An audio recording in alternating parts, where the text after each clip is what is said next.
Thank you. Hello. So today we have Mr. A. Balasubramanian. He is the CEO of Aditya Birla Sun Life Mutual Fund. Uh, Mr. Bala is very experienced in this field and happens to be the CEO of one of the biggest AMCs in India and one of the oldest also. They have some of the most star performing funds that have given stellar returns over a period of 2 decades also. To name one, we have Aditya Birla Tax Relief 96, which still has and has been consistently having a lot of fans, including people like me. So, and many other funds in a similar light. So today we'll be talking with Sir about this current market situation we are in. Obviously, it's a very volatile period in the world, not just India. And in this volatility, we are seeing many investors, especially new investors, people, the kind of people who invest on Groww, they have never seen something like. It's definitely a very, it does cause a little bit of nervousness in a lot of people.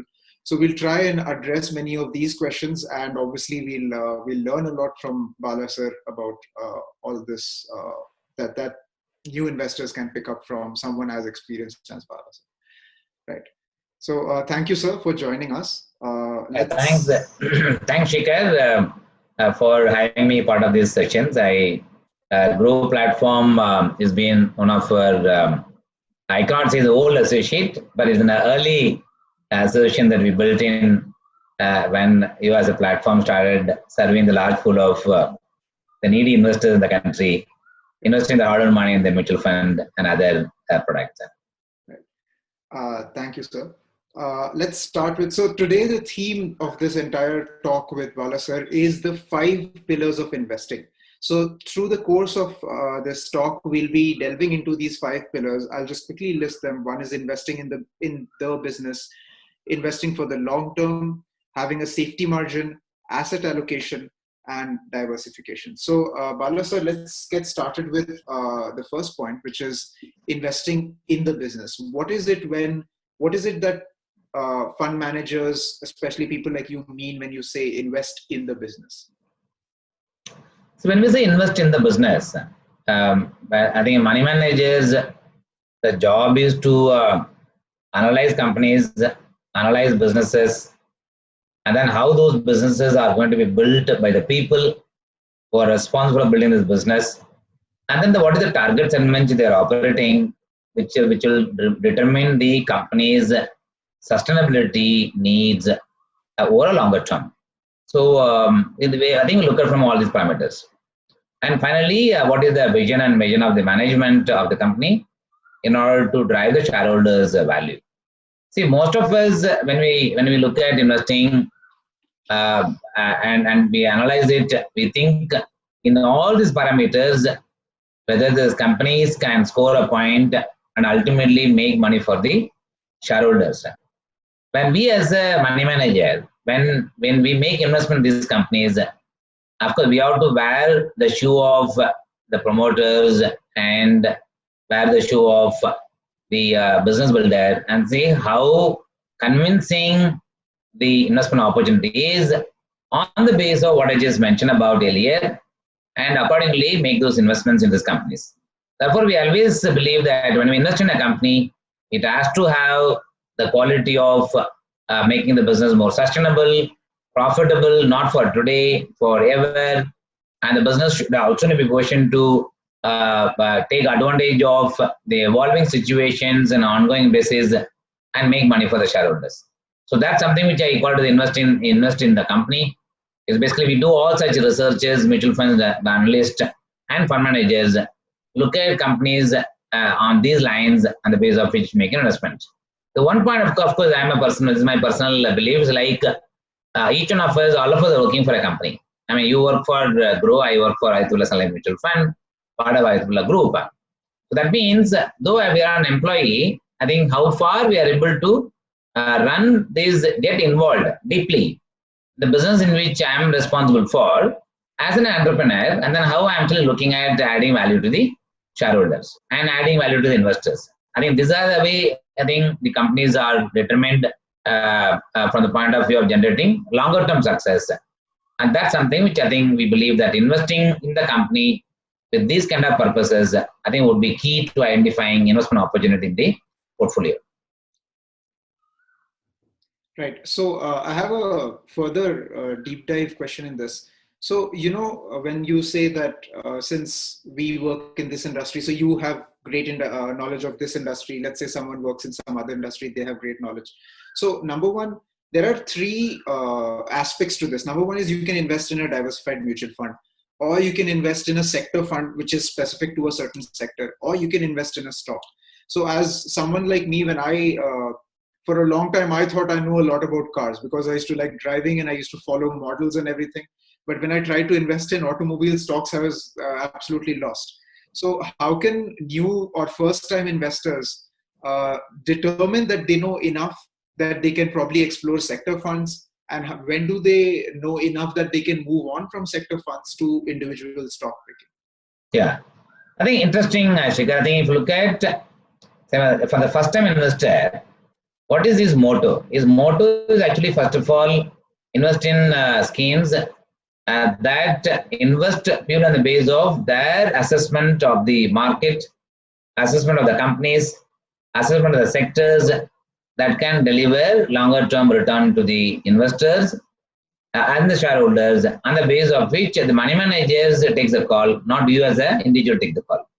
Therefore, anybody who starts investing in a mutual fund, first and foremost, they should leave it to the money managers to decide where the money should be and where is actually there's more prevalent looking at such kind of opportunities across market cap, across sectors, is on the diversified equity funds. So the reason why we say that you first take your first step by investing in diversified equity fund before you jump your gun on the sectoral funds. And the reason I am saying this is sectoral fund itself has got 2-3 combinations.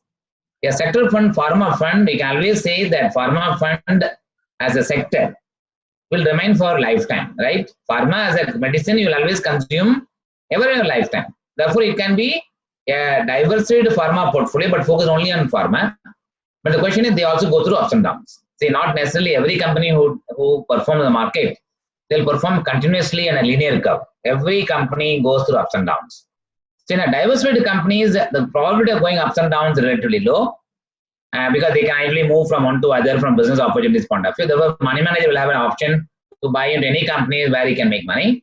The moment you see a pharma fund, he is actually constrained to invest only in a pharma sectors, and that sectors, assuming scenarios, something happens in sectors, good or bad, both will impact the prices.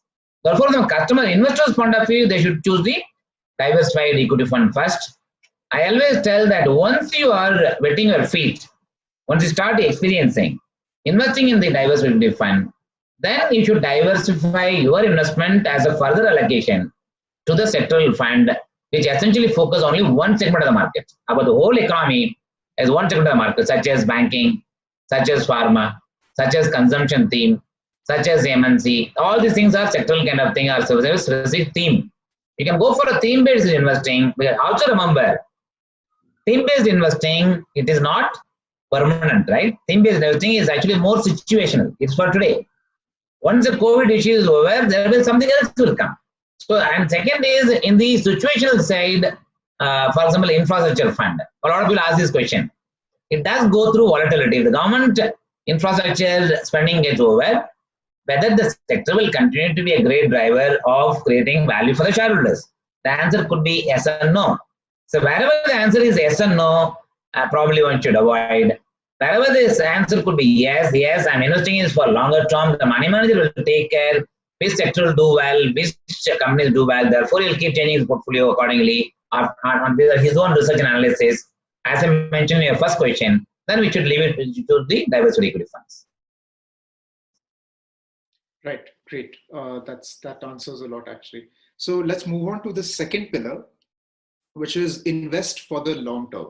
So my question is, and actually this is a very, very popular question and something that many people most people don't have a consensus on this.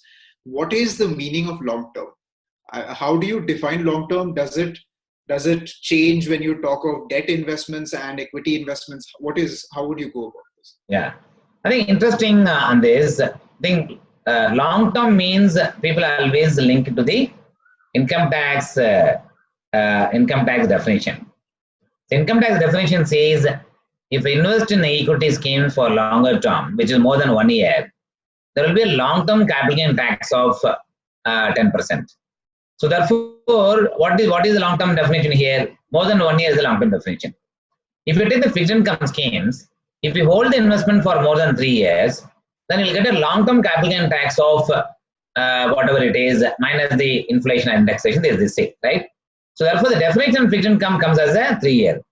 The question to ask yourself as investor: are you investing for 1 year on the basis of tax, or are you investing for a permanent investment option that for retirement, that for education that you may need, and you may need this for buying a house, you may need this for buying a car, and so on and so forth, right? Each one of them have got the time period by which you want to fulfill all such obligation that you are getting. Not obligation, your wishes, your need, your goals.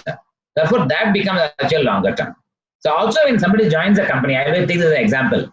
If somebody joins a company, I don't think that at the time of joining, he will say, no, I'll work this company only for 1 year or 2 years. See, you work for 1 year, then you take a call, a good company, great bosses, I'm enjoying the work, I get promotions, you get appreciated. Then you work for another 2 years, then get another 3 years. Many people in the country who actually join one company and then retire from the company, which basically your full lifespan you are giving to the same company. Therefore, investments also, if you want to really make a right investment and benefit out of that, you have to give your lifespan as your longer term investment option that should give. I'm not saying you should hold it for a full lifespan. That is a mindset in which you should make the investment. Though the definition as for the income tax is very clear about from a tax angle, but any investment as an individual, when they make investment, whether it is in the SIP, whether it is the mutual fund, lump sum investment, you give a longer time cycle, like your lifespan, the better the outcome and better the experiences. Right. So this brings me to the second question within this investing for the long-term idea. So obviously in these periods, we are seeing lots of ups and downs, and many people who haven't experienced anything like this, they will go through a lot of questions. They will not know what to do. So what do you think every investor should know about long-term investing from a perspective of handling volatility? Yeah. So the handling volatility is best done through the asset allocation. Frankly, when you look at equity market, when you expect the equity market to perform, it may not perform. When you expect the equity market to fall, it doesn't fall. So therefore, the one common terminology which I have understood over a period of time, you will never know when the market will go up. You'll never know when the market will come down. But what I know at all point of time, in the long run, market will do well. So when in the long run, the market will do well, at the same time, when I'm too much exposed to the equity, then it's a duty of mine actually to make a course correction from a high equity when I make money to a lower equity. At the same time, from underweight on say fixed income, I need to have a balanced portfolio. Therefore, I actually reduce my, increase my debt exposures and then making it balanced. It's called asset allocation model. In this asset allocation model, and where from it comes, suppose I am an age of 30-year-old, and at 30 years age, my ability to work for the next 30 years is high. Probability of next 30 years working is high, which is basically another 30 years of working career I'm going to have. That means I'm going to have 30 years of earnings I'm going to get. That means every month I'm going to get my salary and so on and so forth. 30 years of income is going to be visible. Therefore, my ability to take risk on equity is high. Therefore, I'll take a higher risk on equity investing. As we become 30 to 35, 35 become 40, my other worry will start coming in. Actually, I plan for retirement, my kids' education, I have to buy a house, and so on, right? Your other needs starts coming in. So as such other needs starts coming in, then you need to also balance your portfolio. Therefore, I always say that when you are young, your equity should be high. As you mature on your age, and as you grow up, then equity exposure can be reduced, then fixed income exposure can come. This is called your course correction that you need to do on your portfolio on an ongoing basis using the tag of the asset allocation methodology, which normally come from platform like yours. You assess the individuals, the current portfolio, the age, their needs and goals on the basis of which your portfolio allocation always advised by firm for platform like you, and that's something one should follow as part of the asset allocation strategy. So the next pillar, the third pillar that we will talk of is called margin of safety, right? So I think this is something that is not factored in by especially new investors. Usually it's entire money going into investing. Whatever is their investing amount, they'll invest the entire amount. So how should investors go about building a margin of safety in their investment portfolio? Yeah. See, I think it's very interesting. In any investment business, so one should always look at what is your ability to lose money. See, every investment, if you make an investment thinking that it will make money, believe me, there are times like today, the probability of facing with the disappointment is also high. Because when the world gets in uncertainty, the economy is in uncertainty, then it's not actually right to expect any big return to come. Right? That's a normal expectation that we should keep. If we keep expectations high, then there's a probability of going wrong is also equally high. Therefore, if you build a margin of safety, what is the margin of safety? How much I'm willing to lose on my investment? So every individual should know that, okay, I put a lakh of rupees.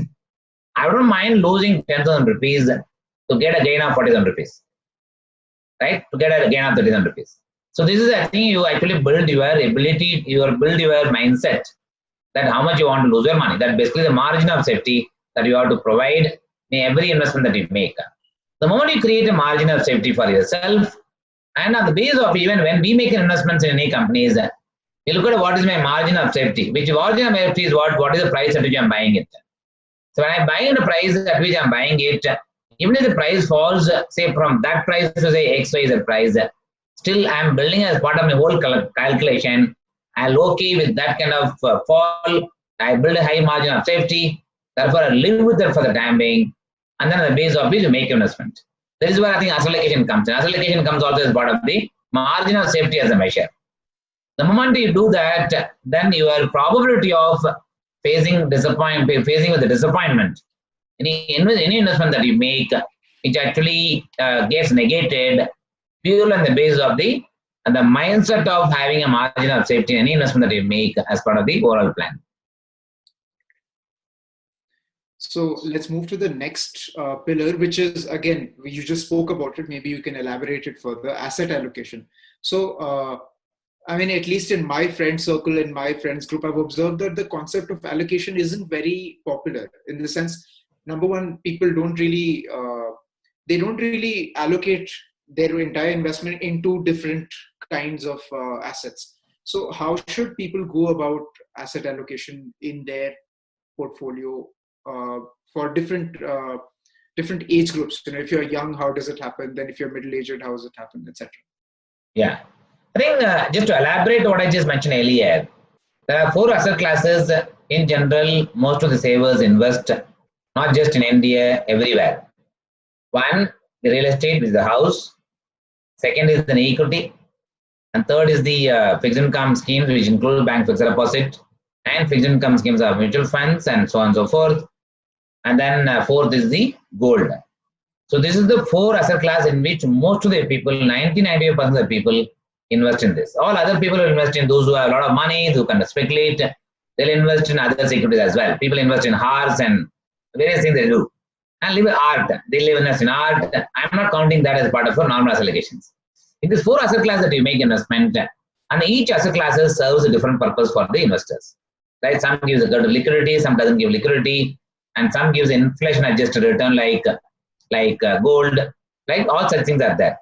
And within this space, once you decide these 4 asset classes, and then come to the further narrowing down into 2 asset classes, which predominantly everybody invests purely on the basis of liquidity, longer term return, longer term potential, which is the equity and fixed income. Right? These are the 2 ultimately come to the larger component of the investor's portfolio.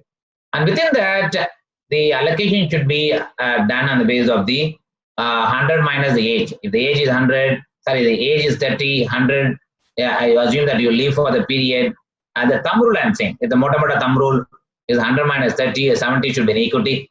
As you get into the 40, 100 minus 40 should be the equity, that means you are 70. Now equity suggests for volume says 60, and then you, on the basis of it, reduce your equity exposure from 70 to 60, and then increase exposure to fixed income. So this is a cycle in which I think if somebody does that continuously, is more than enough. And that's something I think will take care of the larger the needs of such investors as part of the asset allocation. This is a simple way of doing it. So the second way of doing asset allocation, which is I had explained in some other forum as well, which is linked to the expected return. So each of these asset classes have got certain expectation of return. The expectation of return in the case of real estate, in the case of gold, in the case of equity, in the case of fixed income can vary from point to point. I think today from equity for the next 3 years, we can broadly assume okay, it can give so much return. The moment you put an expected return on each of the asset classes, whether it's a 3-year period or 5-year period or 10-year period, you take a period which is reasonably visible, you can foresee it. Don't take period which is the 30-year, 100 years types. Take a period which say broken into 5-year bucket or 10-year bucket, on the basis of which then asset allocation can be done. Of course, the formula can change from individual to individuals. I think apply these kind of principles. I think asset allocation will ensure that you don't ignore any asset classes, such including gold. Asset allocation will ensure that you are reasonably take a good exposure, right exposure in equity. When the equity in one asset class can actually help you build your wealth. And then lastly, the way I think asset allocation can be planned, every person has got 4 needs. One, savings needs, which is basically nothing in parking your money. Second is for meeting your emergency funding, liquidity. Second is your income. You want to have an income. Third is actually wealth creation. And fourth is the tax planning. These are the 4 purposes in which mutual funds serve your need. And these 4 buckets, within the 4 buckets, all the 4 asset classes, whether it is saving needs or income needs or the growth needs in the form of wealth creation or the taxation needs, all the 4 becomes integral part of every investor's while making the investment on a year-on-year basis. And within that also you can do an asset allocation. Great, great. So one question that I've for the people who do follow asset allocation, which everybody should, unfortunately, many start a bit late in that. The people who do follow it, how often should they rebalance their portfolio? So there are people who say you should do it in 1 year. There are some opinion about 5 years. So what is your take on this? See, ideally speaking, any investment that you make has to have the annual review. See, if not, you're not able to do a 6-month review, you got to have annual review. See, it's like today in exams, right? So if you take the each year, if you take, I'm talking about my own periods, we used to have quarterly exams, half-yearly exam, annual exams. So now all have become actually the bi-monthly kind of thing have come.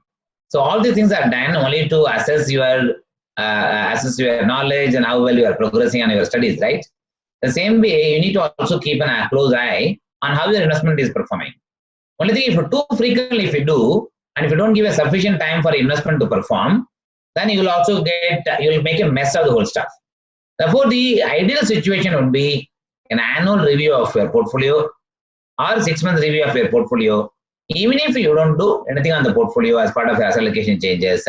But a simple review on a 6 months or 1 year review would be more ideal to see how your portfolio is constructed, how they are performing, how they can likely to perform, on the basis of which you just keep a close eye on your investment. At the end of the day, the investment that you make, all of us have to understand and accept this is our hard-earned money that I'm making the investment for my retirement or some purpose for which I'm going to make this investment. Therefore, a constant review is the most ideal option.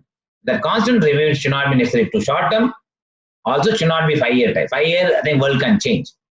So therefore, 1 year is the most ideal if somebody is not able to do 6 months. Right, right. Great, that's great. So the last pillar that we'll move on to is diversification. So I think among all of the things that we've discussed here, long-term and diversification are 2 points that everybody seems to know about. But I have observed from practical experience that people who take diversification very seriously, they tend to what we believe over diversify, right? There are so many people I have seen who invest in 6 blue chip funds and 4 small cap and 3 mid cap, something like that. So what do you have to say on the topic of diversification and the correct way to ensure diversification? Yeah. So again, interesting. So diversification is a must. The reason why diversification is must, so I invest in 10 companies at 10% each of each company. I lose my value in one company, but still 90% remains safe. So this is the reason why diversification is a must. If I lose or gain, and both actually ensure my portfolio is actually balanced portfolio, therefore it becomes a bit more easier. If I invest in say 30 companies, will have probably more spread. If I invest in too much portfolios, the money managers go through this pain. When I invest in too many stocks, I think there are certain areas which is supposed to do monitoring his portfolio, ongoing review that he has to have, his own knowledge about each of the investment that he has made to be on the top of the job all the time. All these things are going to be relatively tough. Therefore, too much diversification. See, from investor's point of view, I would put, I think if you put money in too many funds, then there is a risk of monitoring will become risky. Then the probability of the aggregated return also may get impacted. I mean, both the side. But therefore, I think diversification, while it is advisable into 2-3 funds, but I think one doesn't need to make it. There are 42 mutual funds. Do you want to invest in 42 mutual funds? You can if you want, but not necessarily. And they can restrict to say handful of firms and handful of companies, and then leave it at that. I think what is most important when investing in mutual funds, the period of investing is more important, and then selection of investment opportunities within the diverse category is more important, and how the fund houses have been delivering the long run the return to the investor is not the short term. Today in the short term, we probably will not do well. That doesn't mean we are bad. We have done very well. That also doesn't mean that we are very good. So therefore, I think keep that balance and then have the conviction, commitment, and these guys will deliver in the long run. Therefore, I'll stick to that. So therefore, diversified, one must do. Over diversification, not necessary.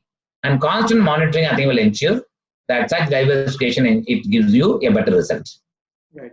So I think we finished all our 5 pillars. I'll just quickly put in the last question because it's related to the last 2 points we discussed.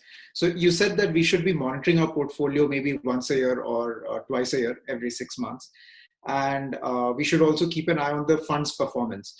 And what I've observed is that every fund has its ups and downs, right? You have a period when even if 2 funds over a very long period, they will perform similarly. There are times in a year when one's return is considerably lower or one is doing extremely well due to one stock pick or something like that. And usually this is a time when I've observed many people tend to go chasing high return funds. So, and the opposite also happens. When you see there's a fund, let's say you're investing in a multi-cap fund, you see some other multi-cap perform really well and your fund is not doing well. So you kind of panic that is this not doing well. So how can investors, without panicking or getting too excited, how can they ensure that they are not leaving a mutual fund which is bound to do well, or they're sticking to, or prevent from sticking with a bad mutual fund? Yeah, I think you rightly put it in your own example. There is a tendency to chase the return. If somebody has done very well on a 1 year or 2 year basis, we start assuming he is the best fund that I should make investment. Believe me, he was in a cycle where he got an opportunity to make extra return than other money managers. Do you mean to say that others cannot find the same stock? They can also find. But he chose to take the risk of having large exposures and so on and so forth. Right? It all happens in every cycle. My own belief, being in the market for the last 30 years, every money manager goes through his good period and bad period. If somebody says, I never had a bad period, that means he's not either speaking the truth or is a little hesitant to talk about that. And every money managers go through a cycles. Another is all style of operating. If one style which is there, that style will never pay all the time a similar return experience. They go through. At the same time, as long as the money managers, the fund houses is quite a serious in building the business in the long run, whenever they go through ups and downs, they also have the systems and processes, the mindset to overcome those challenges and come back on performance. And there are 3, everyone wants to deliver good performance. But when something goes through ups and downs, which is not in your control. So such kind of things, as long as one is able to realize it and then come back and make a course correction on the portfolio, which every individual has as allocation, money manager also has to do a course correction. Whether it is sector allocation, the stock allocation, they keep doing that on an ongoing basis. Sometimes it may do it on a 6 month basis. Sometimes some people may do it on a 3 month basis. Sometimes people do it on a 9 months basis. Therefore, the gap comes in. So therefore, keep this in mind that while the chasing the return on the basis of high return, the probability of going wrong is high. At the same time, just because the returns are 1 year, 2 years are bad, and then you start thinking actually the redeeming is actually the ideal options. Believe me, once you redeem from one, you have to go to the other. There is no guarantee others will do. It's the saying is there, no? Other side is always green. Only when I jump to the other side, I'll know actually which side is green, which side is the otherwise, right?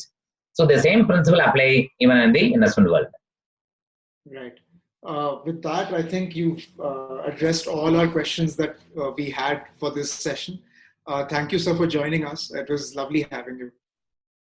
Thank you. Thanks, Shekhar. It's my pleasure to be part of the discussion and I hope it benefits everyone. Thank you. I'm sure it will benefit us. Thank you.